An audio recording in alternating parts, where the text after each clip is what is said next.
everybody, it's Melissa Sorrentino, and this is Ben Sorrentino, and this is an installment for hashtag Divorce Diaries. So we just hung out today, and Ben is going to move out of town, so we're going to be pretty much across many, many miles from each other, and we decided to hang out together and just spend the day together, and just have like a nice sense of closure? Yeah, closure. I'd say closure. Yeah.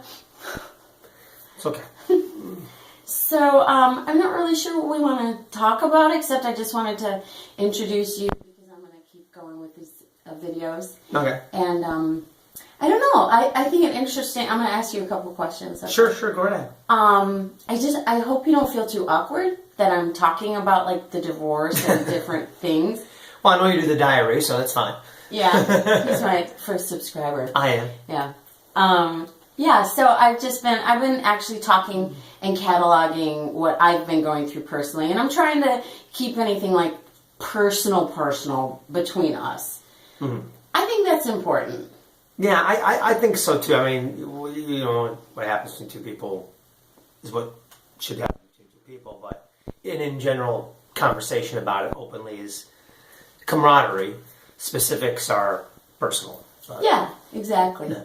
And like Ben has a lot of family, and I don't have as much, mostly because like my mom passed away, and I think when a person's mom passes away, depending on the person, what the personality of the mom is, but my mom was kind of like a glue person in my family, so when she passed, it, you know, people kind of scattered, which is kind of normal. But I consider my friendships to be almost like family to me now. I mean, I think that's healthy. Yeah. And your family's been cool with me. Yeah. This has been a difficult situation, but not a bad one. No. It's sad, but it's not bad. We've remained friends. Mm-hmm. I value the friendship. I think our behavior toward each other as far as couples go who get divorced, I think there's been some improvement and some understanding. Distance and time give you space to understand one each other better. Yeah. We still talk about difficult things. We talked about some difficult things today, no specifics, but yeah, we did. We talked about it. It was rough for a few minutes, and it was part of a closure process. We had to kind of do it. Yeah. I found it cathartic at the end, did you? I did so too. I didn't want to stop short because it was difficult. I wanted to get through it because I'm going to be moving, and I'm going to be moving far away. And I wanted to make sure that we both, but for me more especially, hope that you would be left in a good place. Thank you. And I didn't want you to have something you left in the middle of wanting to say. Yeah. So I wanted to make sure that you got it out, and we discussed it. And then to be honest with you, I owe you honesty. But we got through that. We got through that, and it resolved a lot of, we've been continuously resolving issues. Yeah. We've been continuously doing this. I think it's kind of like, it's like when, I don't know, like when you move stuff around and there's dust and, you know, debris and it's all in the air and things are just kind of settling. And it's like these kind of little last, like, bits of dust are like settling. That's an excellent analogy. I mean, in all honesty, in my literal moving, as furniture has been being moved, right? I thought I got the last bit of dust or the last thing behind something or another cable or an extension cord. Like, another extension cord, another cable, and more dust behind this corner. Yeah. So that's like a really good analogy because that's a literal thing if you're trying to move on and change things up. That's actually a really good point. Yeah. Yeah, it's like when you think you're done, you're like, one more thing. One more thing. So, and it was important. I don't know. I think it was you that really was like, let's make sure we get together one more time. I wanted to. Mm-hmm. I didn't want to be intrusive. Yeah. But I wanted to, and I'm happy that you said it, I think, first. Yeah. So we planned a really great day. I would have felt weird if I knew that you were still here for like 2 more weeks and we didn't like say goodbye. I still would have felt like just, drive by and let's like, Yeah, at least that. At least that. I mean, make sure that I had done that. That would have made perfect sense. But it was really cool. Ben put together like a day and we hung out and he he actually took me to see a show of the Friends, the musical parody, which we used to watch Friends together constantly. So we knew all the references, and it was fun. It was lively, it was comedic, so it wasn't like a big sob thing. And we had our little like sob moment in the middle of the day, so we kind of got past that. Yeah. Yeah. So, but I wanted to end on a fun note as much as possible, have a lot of fun in the day. Yeah. So, movie, lunch, and the friends show, and just mix with the coffee. We're big on our coffee. Big on our coffees. And, try to, just be friends at the end of the whole thing. Yeah. No, funny with the show being the Friends musical I know, show. that was kind of But, I mean, it has a good theme thematic. to it. Yeah, a good thematic stature to it. Yeah, I mean, I don't expect anybody else to have luck in the after marriage life, but I think that we have, and I feel like it's funny. I feel like there's a lot of stuff we fucked up in our marriage. Like there's stuff we did right, sure, which is why our relationship lasted 20 years, which is like seriously pretty good. A lot of people never have that their whole life. That's a pretty long run. Oh yeah, but we fucked up some stuff. But I feel like we're getting our divorce. We're doing We're doing good with divorce. We're kind of rocking up the divorce. Yeah, I think we're doing it better than a lot of people. People are shocked. Yeah. I want to be weird, like we're unhealthy about it. No, we're not at all. I don't think so. We're not seeing each other constantly, but we're not ignoring each other. Yeah. I had a couple of Facebook people that were like, it seems like maybe you're having trouble moving on. Like, honestly, a couple of people messaged me. I'm like, no, literally, like when I post a picture of us together every 3 months, that was the last time we saw each other. We have not been all over each other's We went business 6 months this year. This is 2018. We went the first 6 months, and then didn't.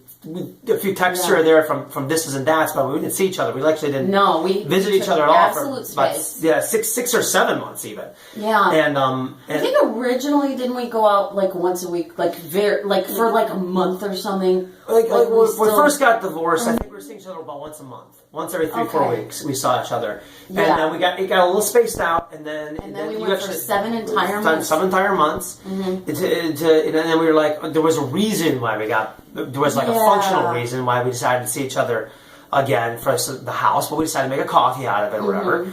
And it went well. It went well, and then we had a couple more reasons to take care of some things, and we said, okay, at these times, and it was really only the last like 3 times out of like 5 or 6 times of seeing each other in these last few months. There was like 2 or 3 times where it was like, let me invite you to something. Yeah. And then this. And I think, I can't read your mind, but I think it's partly because we knew you were moving that we were like, okay, this is appropriate. Like we wouldn't have kept that ongoing. I think in this other than the functional thing of like something we had to fix at the house, and I offered to help out with it or something. We might have done that, maybe a follow up, and then I would have, just kept on living my life if I was staying in town. Yeah. But because I'm leaving, and there was a couple of things that be invited to. You're like, okay, why don't you come to this? Yeah, like he came to a couple choir concerts, and that was cool. And it's like, because we're removed from our families here, where we live. So it's like, we're the closest thing to family that we have, and we have like 20 years history. Right. So I think it'd be weird to completely cut off, but it would have been weird if we tried to like even the level of friendship we have now, it would have been weird it would have been impossible. We couldn't have done that like right after. No, I would cry, and he's a dude. He would get uncomfortable, and you gotta cry for him. Yeah, and we had to get used to not being around each other. Yeah, we it's had to almost find like ourselves. biological. Isn't it almost? I think so. I had to find myself. I just go. I'm not doing anything. Like you've discussed it. You've been on some dates or whatever. I watched the videos.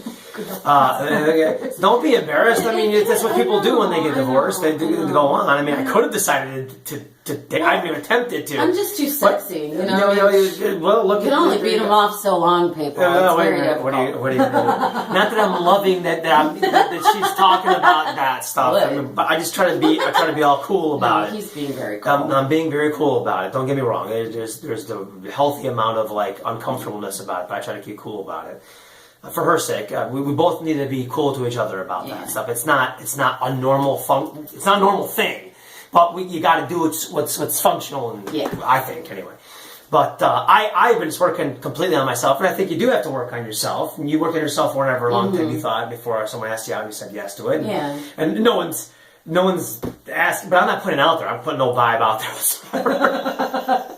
In fact, if somebody looks like they're flirting with me, I'm like, I got something to do. Excuse me, and I go on. I didn't know if I could believe you, but I was like, I'm gonna just choose to believe that because it makes me feel better. So you know, I'm not. Yeah, between the two of us, I'm actually probably the one that would get more jealous, but because of my imagination, it's probably worse. But don't get me wrong. It's been lucky that it's worked out in this direction because you.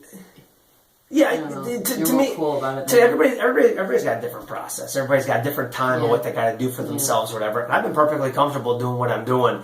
I don't really have a lot of friendship stuff, but I have a couple of things here and there. Well, and you're leaving town too. Yeah. So, and I know I'm staying, so I'm trying to build a life. Get these roots to go down. And I'm trying to disconnect because I know I'm leaving. Yeah. And I almost didn't want to be friends with anybody because I started a new thing here, class I'm taking here, class I'm taking there. I'm trying kind of like to not be friends or hang out because then you'll have to I don't know, detach, and that makes it that much more difficult. And the class or whatever I was taking, I did become pretty decent friends in just a few months with some people, and thank goodness I didn't hang out with them or anything like that. It was just the class was very camaraderie, and it was a little bit like, oh, it's too bad, but it could have been a lot worse. It could have been like, no, and so yeah, the healthy.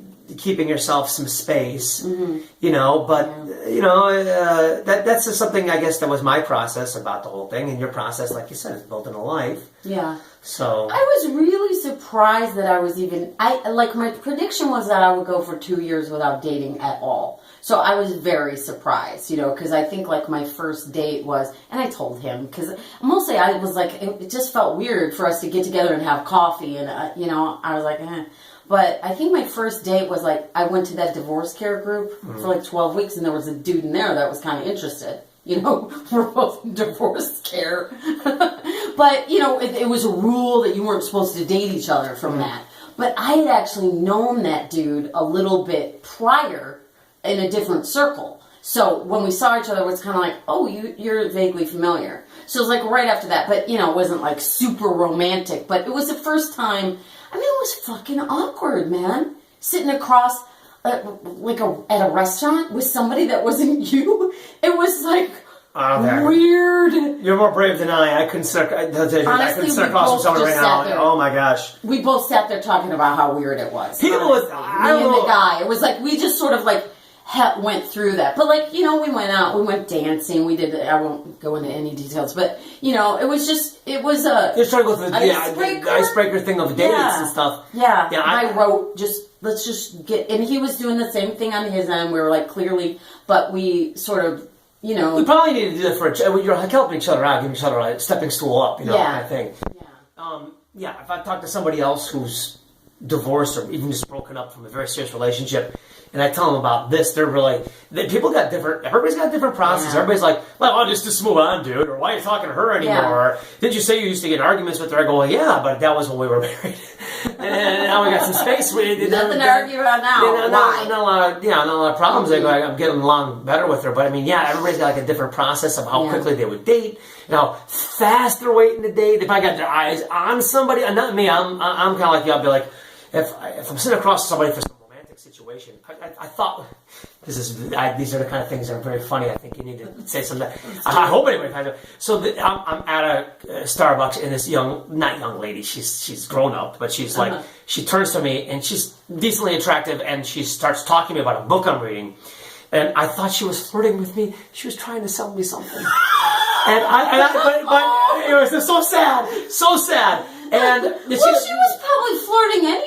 No, because to tell you the truth, no, because if I was selling you a book, I'd flirt. The reason, just to clarify on that, the reason I know is because the line she used, 3 other people at that Starbucks has used it on that line. There's a couple of dudes. She's one of 3. It's like a script. They start asking you about your book. Then they start asking about what you do for a living, and it's the same rhythm. And then they start telling you about some life-changing financial plan. And she started to break into that, and I go, oh, she's trying to sell me something. I go, but my point isn't that I got I'm an idiot. It's that when I thought she was flirting with me at first, trying to get my attention about the book, I got all nervous. I was like, oh my gosh, is this person flirting with me? What am I going to do? How am I going to handle this? I don't know how to. Do I compliment her back? Do I ask her about her book? I mean, I don't know. What am I supposed to do? I know. Here's what's really weird too. We haven't even talked about this, but the last time Ben and I dated was 20 fucking years ago. 20 years. That's all. There was no texting. There was no social media. Yeah. There was none of that. We were like, we met each other, and we, So I'm like, we're archaic. We don't know what the hell we're doing. And, like, people are very different about, like, sex and everything. It's like, with the whole Tinder nation, we're just like, what? I'm not doing that. If I get in on that, I'd be blown away. If I'm sitting here a year from now and I'm on Tinder, I'd be like, really? I did that? Because I'm not, that's not. And I had a lot more camaraderie with, like that dude from Divorce Care, because he was in a long relationship too, so it's the same thing. But to interact with people who've been, we're in our mid-40s, to interact with people who have been, like, single that entire duration, they have such a different experience than we do. I don't know how to be single. We both kind of basically left our parents' houses, pretty close to it. Very early 20s. We were starting to get together already by then. So it's like, we don't have that whole, that casual, go with somebody for 3 years, go with somebody for 5, go with somebody for 6 months. We're like, And on top of it, now that we're at this age, it doesn't seem like the smartest thing to do now. Pick up that habit now, behavior now. I don't know what we're going to do. At this stage, I don't know if we'll each find our own way. I guess so. To me, I'm still working on me. I got things I want to try and do with myself just to get myself. I was doing a lot of that while we were married. I was already like, I gotta work on me a lot. Yeah. You were working your ass off. I'm sure you work on yourself, whatever. But I was very much in the myself exploration, blah blah blah. Yeah, I saw that you were doing that, and I'm happy that it's worked for you. That's great. That's really nice. I hope so. My working on myself is just spend all day with me, and don't talk to anybody, and just think about what I want to think about. Until I decide that there's something I actually want to act on, and see if that works for me. And if it doesn't, then do the same process all over again.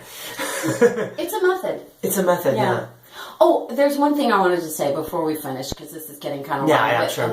We find ourselves fascinating. We are. I'm the most important person in the world. Okay, I did a video about vilification. I don't know if you watched that one. I don't know if I got to that one. No. But I did a video about vilification, and I think this is like, I might have even talked about the divorce briefly within that one. But that's something that I think that Ben and I have really tackled very well, above what other people have done. But, we've made more progress faster, I think, individually and together. And, as a decent friendship that's, non-horrible. I don't have to dread running into him, or I don't have to dread, there's a question that we have to ask each other. We don't worry about that. We just completely connect. But I think it's because we really chose not to vilify each other. Yeah. Maybe that's part of what takes place when you're getting situation, that you start to look at one person's a bad guy, one person's a good guy. If you're normal, you probably think you're the good guy, but we let go of that very quickly. I think we were kind of remember after we signed the divorce papers and that song was playing?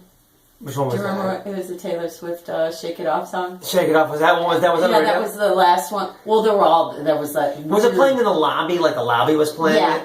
Okay. As we walked out the building, Shake It Off was playing. But I think that's important that we both were okay, let the sun set and go down, and there's no reason to vilify each other anymore. We just are okay, I forgive you, you forgive me. Because if we talked about it at the mall today. We have responsibilities in the whole thing. If you got a responsibility in the whole thing, you gotta accept the responsibility, and what you're gonna find, if you're anybody, and if this is helping you, and you're watching this or anything like that, if you can turn to the other person and say, you know what, I think I am that was me. And I'm sorry. What you're probably going to find is the other person's going to turn around and say, you know what? That other thing, that was me. I'm sorry. Yeah. But if you hold on to it, no, that was your fault, and that was your fault, and that was you can't keep score and tally it. That's a waste of your time. That's a waste of time for really anything. Anybody can take that. And if one of us was horrible and the other one was an angel, we wouldn't have stuck it out for 20 years. No, yeah, neither one of us was treating each other like dirt or anything like that. No, we bicker, we argue, and the butting of heads just got to be too often. In my opinion, that's how I always put it. And there's more to it, whatever have you. But that's like a simplification to make it understand. It was no one was being a bad person to the other person, like destroying. No one was undermining the other person. It became too much of our time. It's just too negative. It was too negative, and it just crossed the line of negativity that we didn't really. It wasn't servicing us anymore. And there is sadness to it. We're not going to deny that. And we still, we won't go there. Right. But there's some, like, of what we're saying right now that we disagree about. But, it's just it's what it is. If we agreed, we would fucking still be together, right? That's right. The things I just said, she's told me things I actually disagree with some of the stuff he just said. That's actually true. She's never told me the opposite of it. Keep going, but... So, and I didn't even say that because I'm the one that brought up divorce. And, I'm the one that decided it. He allowed that. That was a good husband thing to do. Because he was like, if you want to, then we will. And he was like, but if you want to, stay together, I will. But I could see he was ready to go. Sometimes you just, you're unfortunately, you, I don't know if the other person has or whatever, but you feel like you put what you got into it, and you've just unfortunately, like anything. Like, you see people, nobody can say what your limits were. Nobody could say that but you. You own that. That's yours. Yeah. You know what I mean? Yeah.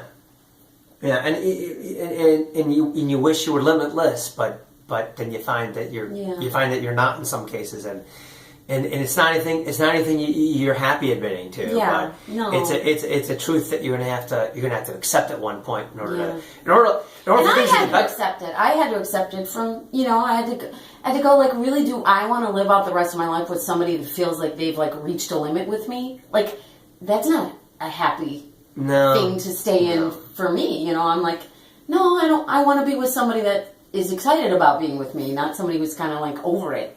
And I don't know if it's. I don't want to. Yeah, exactly. This is one of those. We have to. I don't disagree. I mean, I never put it toward like how I'm feeling about you. How I'm feeling, how we behave toward each other. Okay. And that's my take on it. It's not like I think of you like by yourself, like just sitting in a room, and I have positive thoughts. I think of us having a conversation in those times, those when things weren't working well, and that is like there's a me when I'm by myself, you when you're by yourself, and then us when we get together. And us when we get together wasn't working.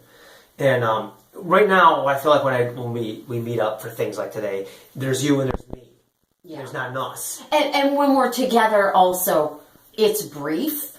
Yeah. And it's we won't go too deep into something. We'll get to a point where we're both kind of like, oh, like I'm getting that feeling, you're getting that. We're like, why? We don't have to do that. Let's just not do that anymore. That's how you can have a friendly relationship and an honest relationship and discuss things to a certain degree. Yeah. And we don't have to go to sleep in the same bed tonight and wake up in the same house tomorrow. Yeah. So you can let stuff go more easily. Yeah. No, that's actually the truth of the matter. It's not perfect, obviously. That's why we're divorced. That's and why it hasn't been that long. So if we checked in 5 years, who knows? We might both be like, Yeah. I mean, we're so close to it now. Yeah. Unless that's just my opinion.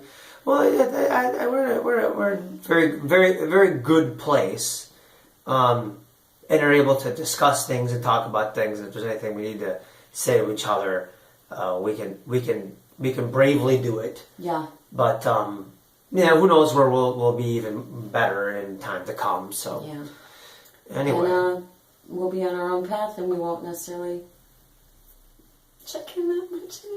Maybe not. You never can tell. Yeah. I'm hoping to always, be in contact, and I'm hoping to always be able to say hi. That's my hope. Yeah, I know. So it's too hard for me to think that I wouldn't. So it's important If to me. you go, I'm going to take some space. We probably won't talk that much. Probably that's probably I want to know why if you got settled in and everything. Right, I made there safely, that kind of business, but they shoot you a quick text with that. But other than that, not really like find a little more space because we'll need it. We'll need it, and it'll be. It's important. a new chapter. It's going to be a big deal. Yeah, there's no kidding that it's not a big deal. Yeah, it's huge. I have my moments where I'm very sad about things, and I'm not gonna. You cried today. Well, sure. I'm not. It's a sad thing, and it would drive me nuts when men are like, "Oh, I'm not gonna cry." Dude, the most manly thing you can do is show some vulnerability, and then come back from it. I mean, like, a fool's errand is to try to never have your vulnerability come out.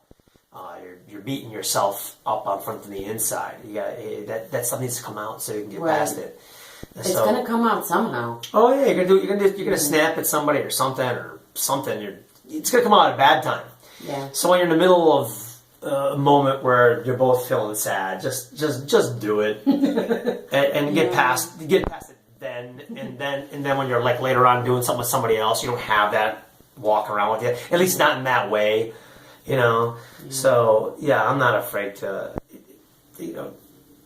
I could almost give you a video on being manly through having shown emotions. My personal opinion. There ain't nothing lacking on me. On my end of trying to be a man about things here and there, but showing emotions, I think, is part of actually being manly, in my personal opinion. Not being afraid. Not being afraid part. Too chicken. Too chicken. That's exactly what I'm saying. You really are. Yeah. Yeah. To let it out and go. Okay, I'm vulnerable. See, here I am. I'm vulnerable for a minute. Now what? What now? And even that goes for women too. I remember there was a time that my dad was like really grilling me because I was crying, and I was talking about something like major, and I was crying, and he's like, "Grab hold of yourself, you're crying," and I'll never forget because this was a very growthy moment for me. I actually just said to him, I said, like, wall tears are coming down my face, and I was like, I said the words something to the effect of like, I'm not weak because I'm crying. I'm brave because while I'm crying and while you're angry at me, I'm still communicating with you. And I feel brave when I do that. And that kind of shut him up a little bit. He was, not that it was meant to be a smackdown, but he understood it. I think he was like, good point, Lisa. Yeah. I agree with that. Yeah. I agree with that one, for sure. So anyway, we'll close out this, and I just want to say it's been almost a year and a half, and I feel like when I look at Ben, I see much more of the guy that I first met. Mm-hmm. And I think that you might see... I do see much more of the woman I first had met. Yeah, so it's kind of like we went through all this, we went through some hell together. Seriously, traumatic shit. And we were there some very tough stuff. Yeah, we went through. And we're not talking about the problems you have with Chuck. We're talking about like life, like life stuff. Pounds of flesh out of us. Yeah. Chunks. We had some bad luck. We had some very unfortunate black clouds storming over our heads for a while there. God, we did. And I know other people go through worse things, but it weren't little things. Mm-mm. So, we suffered quite a bit, and we came through that. Mm-hmm. We're still alive, we're still here. Yeah, I think our marriage may be a casualty, but we're both still alive.